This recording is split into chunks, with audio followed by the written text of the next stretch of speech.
Paulo, escrevendo aos irmãos daquela cidade e igreja, ele disse: todas as vezes que comerdes este pão, todas as vezes, e beberdes este cálice, anunciais a morte do Senhor até que ele venha.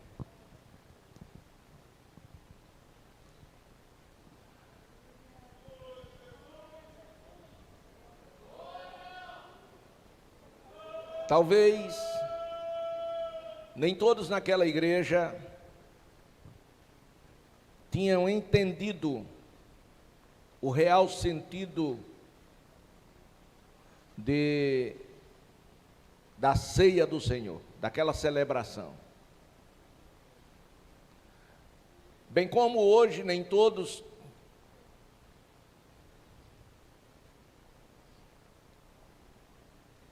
conseguem entender o real sentido desta celebração. Participar da ceia do Senhor é participar de uma festa de despedida. Participar da Santa Ceia do Senhor é sentar à mesa com o Senhor. Participar da Santa Ceia do Senhor é acreditar num cumprimento profético daquilo que previamente ele já estabeleceu, quando ainda homem entre os homens. Quando você senta à mesa do Senhor, seguramente você deve se sentir especial, porque não são todos que têm este privilégio de sentar à mesa do Senhor. Pense como uma pessoa se sente privilegiada. Seu governador lhe convidar para sentar à mesa com ele. Imagine como você vai se sentir honrado. Por quê? Porque foi o governador, e tem razões de sobra para isso. Mas agora é Jesus que diz: desejei muito comer convosco esta Páscoa. Em outras palavras, eu quis muito que você sentasse à mesa comigo para esta festa. Glória a Deus. Esta festa que foi estabelecida por Jeová como resposta das orações do seu povo, que lembrou dele que havia esquecido. E Deus fez uma promessa que com braço forte e poderoso os tiraria do Egito. Eles acreditaram. Mas Deus deu os critérios, e dentre os critérios estava um cordeiro. Agora, na celebração da Santa Ceia, não estava o cordeiro animal. Na celebração da Santa Ceia, estava o próprio Cordeiro de Deus, que era Jesus, que veio para tirar o pecado do mundo.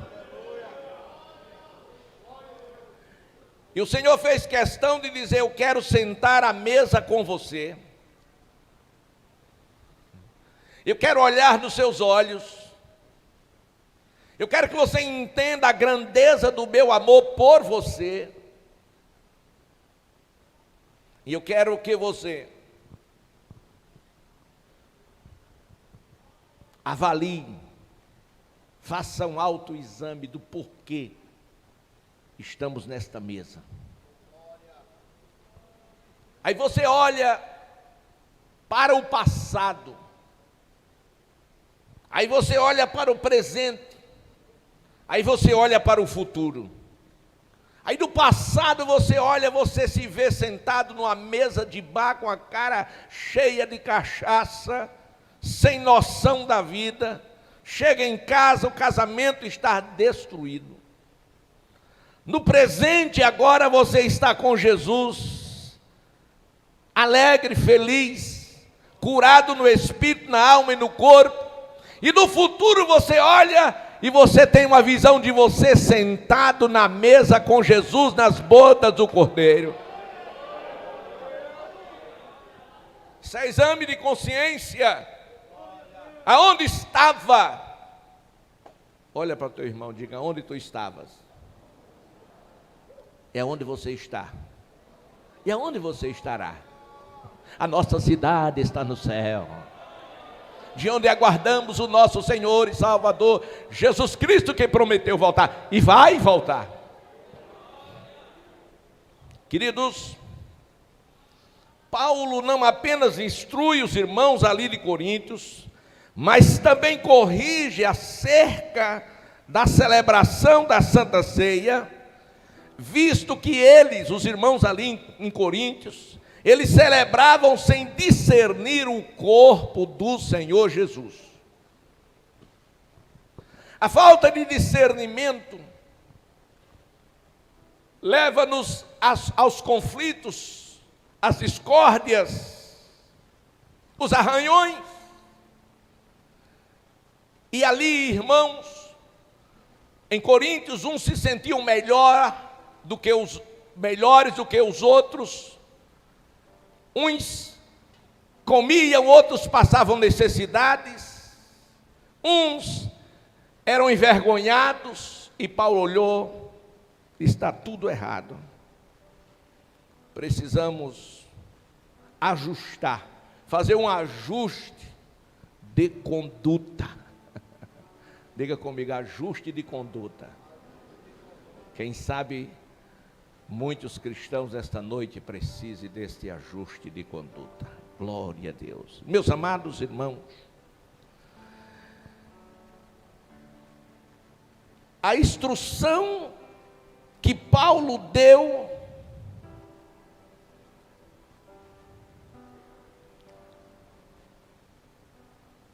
não foi uma instrução meramente teológica. Na verdade, a instrução ela foi dada por Deus através de Paulo. Deixa eu dizer outra vez que você não entendeu. A instrução para a celebração da Santa Ceia em Corinto foi dada por Deus através do apóstolo Paulo. 11 e 23 do texto em apreço. Observe. Disse Paulo: porque eu recebi do Senhor o que também vos ensinei. Ele estava falando de experiências pessoais. Ele estava dizendo que ele havia recebido, não de homem algum. Ele estava dizendo que ele recebeu do Senhor. E nós sabemos, no tocante ao passado, ele era perseguidor de Cristo, do Evangelho dos cristãos. Glória a Deus. No tocante ao presente, ao passado, ele cheio de ódio, estava indo a Damasco, autorizado pelos sumos sacerdotes e pela corte de Jerusalém, para matar e prender aqueles que professavam o nome do Senhor, e ele queria de uma vez por todas varrer aquela seita e acabar com aquele povo. Aleluia! Mas o Senhor Jesus entrando em Jerusalém, quando alguém procurou, disse: manda esse povo se calar. Eles se esse povo se calar, até as pedras clamarão. Este povo não vai se calar, este povo não pode se calar. E de lá para cá o inferno tem tentado calar calar a voz profética da igreja, mas não vai conseguir. Só quando a trombeta tocar, aí sim a igreja subirá ao encontro do Senhor nos ares. Aí a voz profética na terra se cala.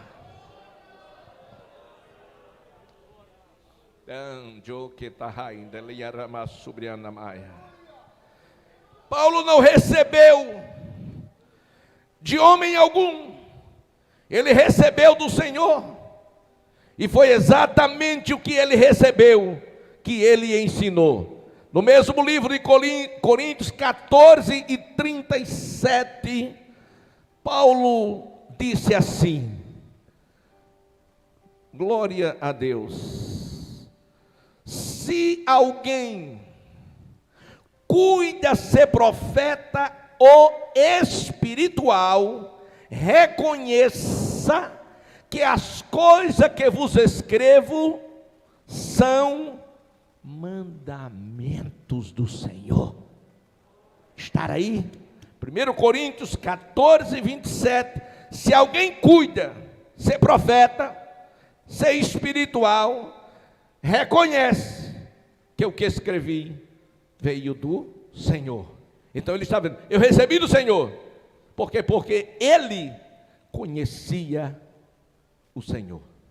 Ele não conheceu uma igreja, ele não conheceu um ministério, ele não conheceu uma filosofia nova de vida, salientando que ele aprendeu aos pés do doutor Gamaliel, um dos maiores teólogos da sua época, e ele perseguia os crentes como zelo pela religião, não era por maldade não, glória a Deus, mas pela falta de conhecimento de Deus, ele fazia as coisas erradas, glória a Deus. Mas agora, ele ouve uma voz, e a voz dizia: Saulo, lhe chamava pelo nome, porque Deus sabe o número do seu CPF,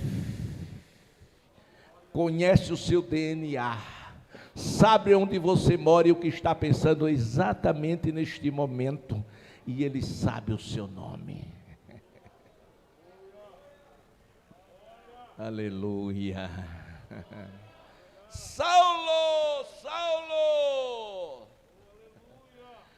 aleluia, por que você está me perseguindo?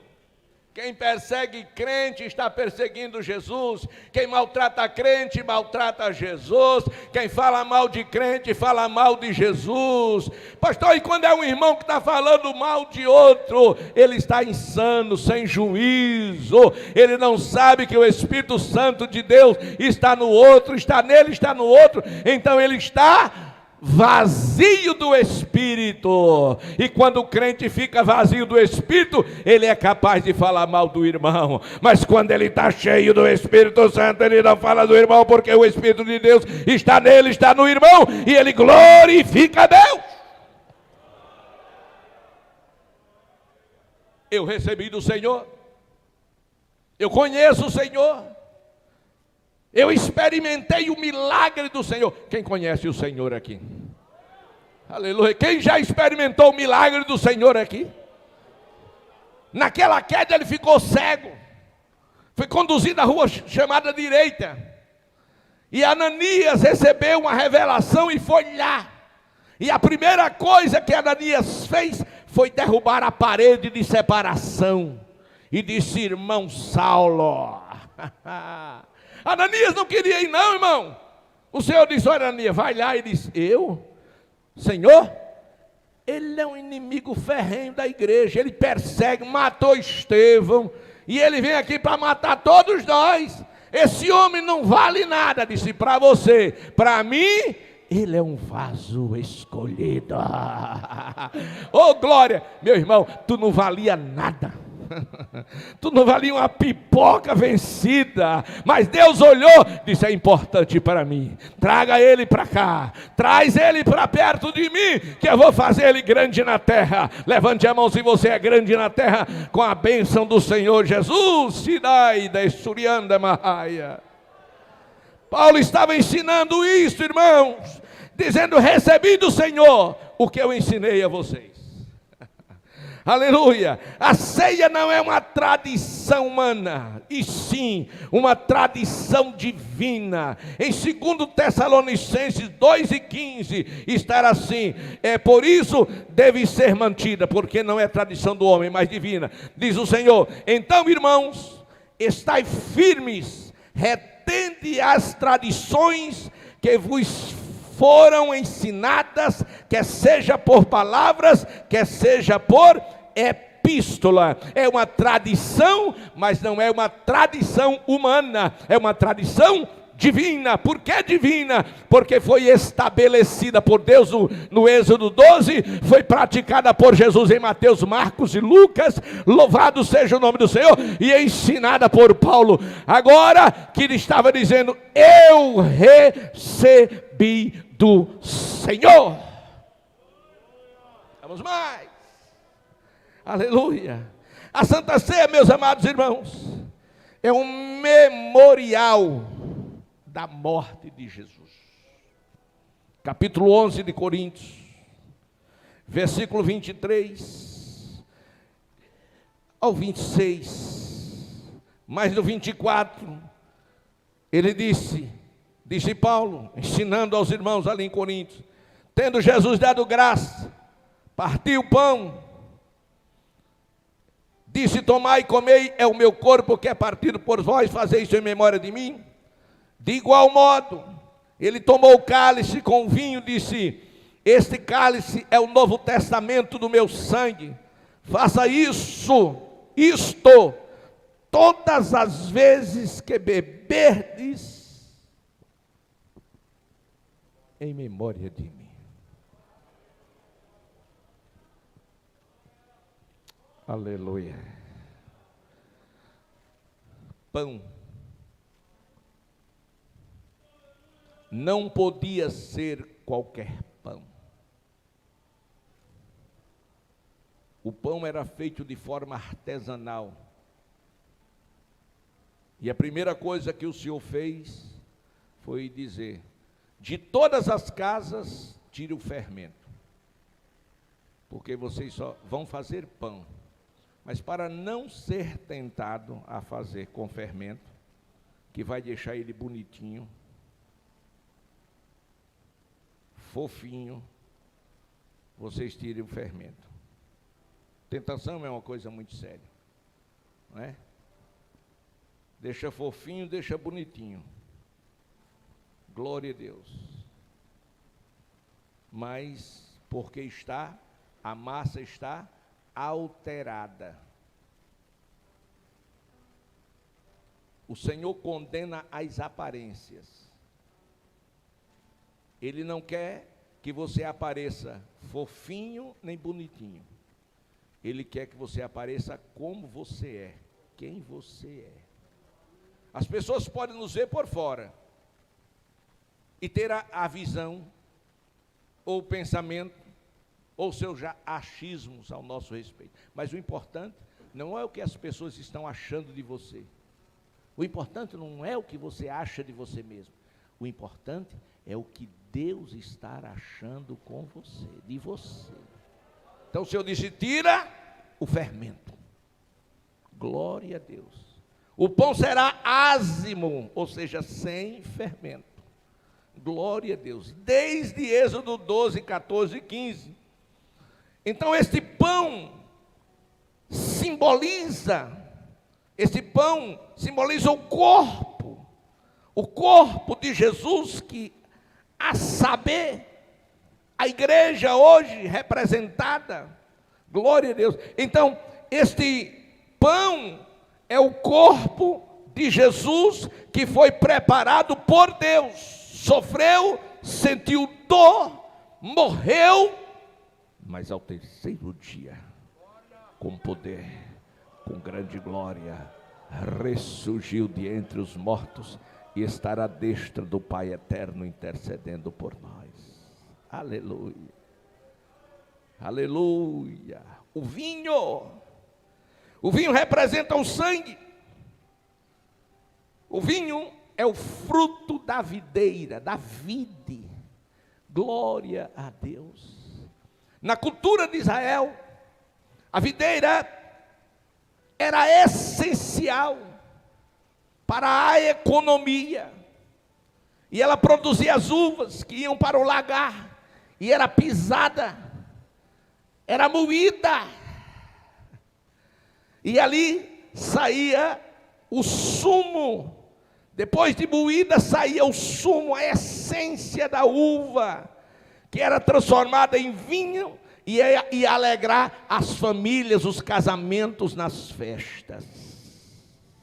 Foi exatamente isto, quando o profeta disse, olhando nós para ele, nenhuma beleza víamos para que o desejássemos, era o mais indigno entre os homens, foi moído pelas nossas enfermidades, o castigo que nos traz a paz estava sobre ele, mas pelas suas pisaduras, pelo seu sofrimento, pela sua dor, ele foi moído por nós, e nós fomos sarados, sarado no espírito, sarado na alma, sarado no corpo.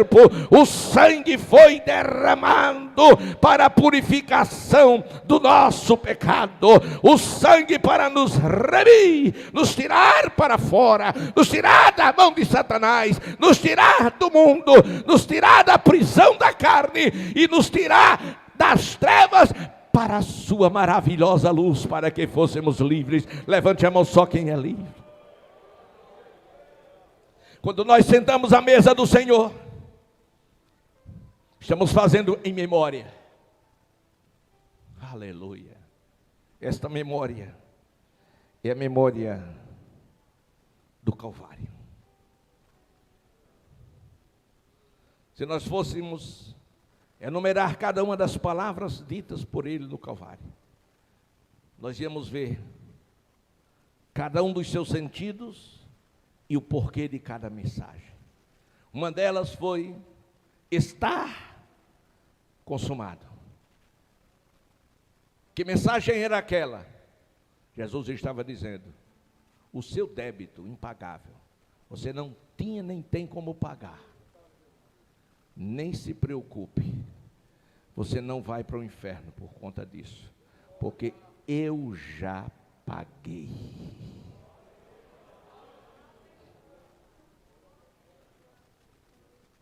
Olha para o irmão que está ao teu lado e diga: já está pago.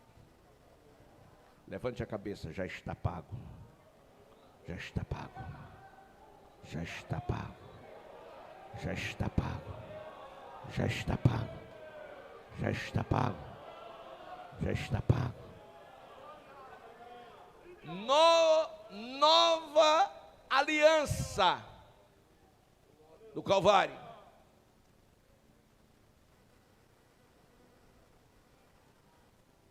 Ali tem um ato profético incrível dos últimos momentos, como se não bastasse tudo que ele estava vivendo naquele momento, ainda aparece um centurião com uma lança e lhe transpassa ao lado.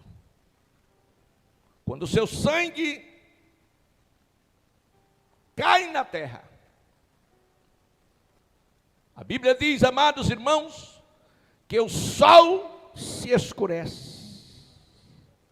A Bíblia, meus amados irmãos, mostra-nos que a terra treme.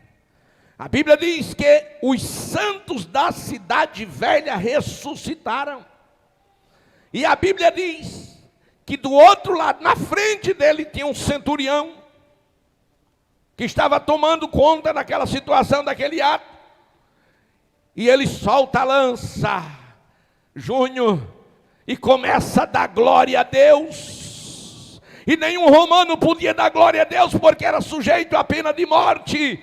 Mas o sangue de Jesus Cristo tem poder, poder de proteção, aleluia, aleluia, poder de purificação. O centurião não suportou e deu glória a Deus, se converteu. O milagre aconteceu naquele momento. Primeiro o sangue, remissão, e depois a água. Pode estar escrito.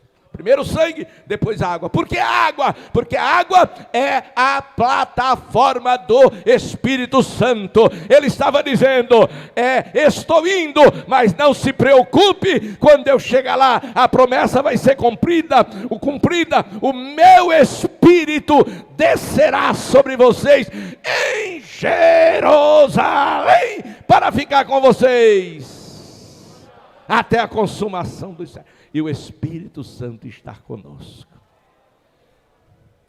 Aquele sangue estabelece. Diga comigo, estabelece. Uma aliança. Deus já havia feito 6 e todas quebradas pelo homem. Aleluia. Mas agora ele disse, eu vou fazer uma diferente. Eu vou fazer uma aliança de sangue. E a partir desta aliança, parece-me que eu estou vendo Jesus assim, ó, na minha frente, olhando para mim. Tenha esse sentimento, como se Jesus estivesse na sua frente, olhando para você. E dizendo assim, Marcos, a partir desta aliança, tudo que é meu vai ser seu. E tudo que for seu vai ser meu.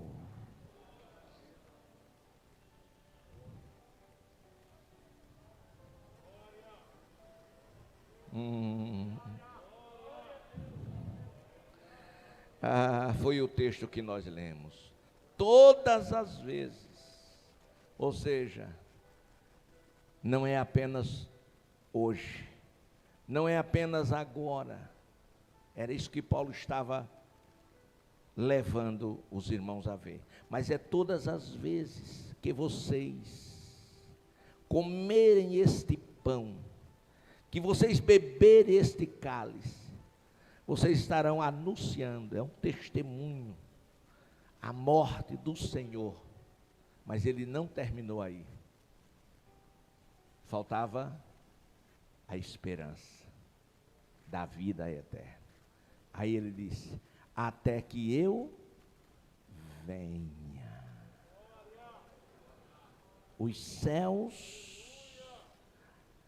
e a terra passarão, mas a vontade, a palavra de Deus permanecerá para sempre. Aí vem o apóstolo João em 1:7 da sua primeira epístola e diz assim: se andarmos na luz, andar na luz, como na luz Deus está. Andar na luz é andar com Jesus. Aquele que diz que está nele deve andar como ele andou. Se andarmos na luz, como na luz Deus está, temos comunhão, koinonia, temos comunhão uns com os outros, e o sangue de Jesus Cristo nos purifica de todo o pecado. Mas para que haja purificação, tem que andar na luz. Andar na luz é andar na verdade. Crente não mente. Crente não engana. Crente compra fiado, mas paga. Não dá calote. Aleluia. Aqui não tem não, graças a Deus. Luz, verdade. Jesus disse, e conhecereis a verdade vos libertará. E se o Filho, princípio de possibilidade, se o Filho vos libertar, verdadeiramente sereis livres. Aleluia. Você já viu uma pessoa que não está livre? Está na cadeia. Mas tem pessoas que não estão livres, mas não está na cadeia, está nas ruas. Fugiu. E quando aparece um policial, ele faz o quê? Se esconde. Opa. Lá vem a autoridade. Aleluia. Mas quem é livre, não. Quando ele vê uma autoridade, até se alegra. Graças a Deus tem proteção por aqui. Glória a Deus. Então quem está livre, está andando na luz, está com Cristo. E quem anda com Cristo, não tem medo de mal assombro, porque não está só. A presença de Deus está na vida dele. E ele e a presença de Deus é a maioria absoluta em qualquer circunstância. Desculpa. Então, Paulo, ele diz o seguinte: olha,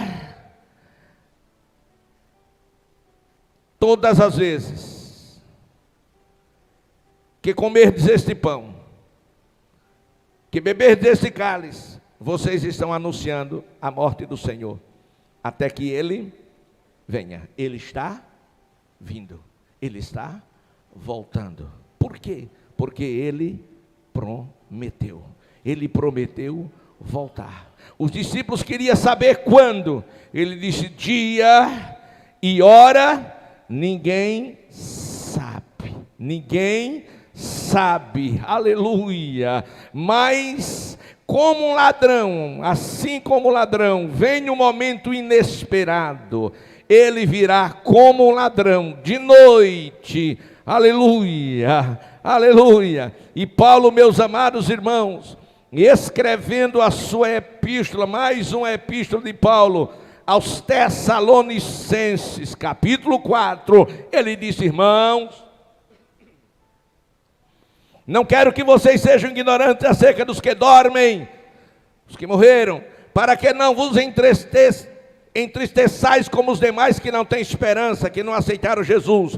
Porque se cremos que Jesus Cristo morreu e ressuscitou, quem crê que Jesus morreu e ressuscitou, levante a mão e glorifique a Deus. Se cremos que Jesus Cristo morreu e ressuscitou, assim também aos que em Jesus dormem, que morreram, Deus os tornará a trazer com Ele. Dizemos, pois isso pela palavra do Senhor, que nós os que ficarmos vivos, é para a vinda do Senhor, não precederemos os que dormem, porque o mesmo Senhor descerá do céu, com alarido, com voz de arcanjo, com trombeta de Deus, e os que morreram em Cristo ressuscitarão primeiro, depois nós os que ficarmos vivos, seremos arrebatado juntamente com Ele nas nuvens, a encontrar o Senhor nos ares, e assim estaremos com Ele para sempre. Quem vai estar com o Senhor para sempre, fica em pé e dá glória, e dá glória para o Senhor Jesus. Oh, aleluia. Então Paulo estava dizendo: sentamos à mesa do Senhor,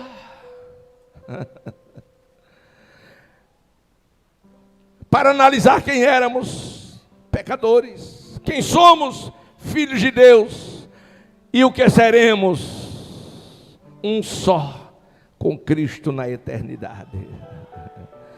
Porém, meus irmãos, disse Paulo, vocês não podem participar da ceia de qualquer maneira. Vocês precisam participar da ceia de forma digna, e para isso faça um autoexame.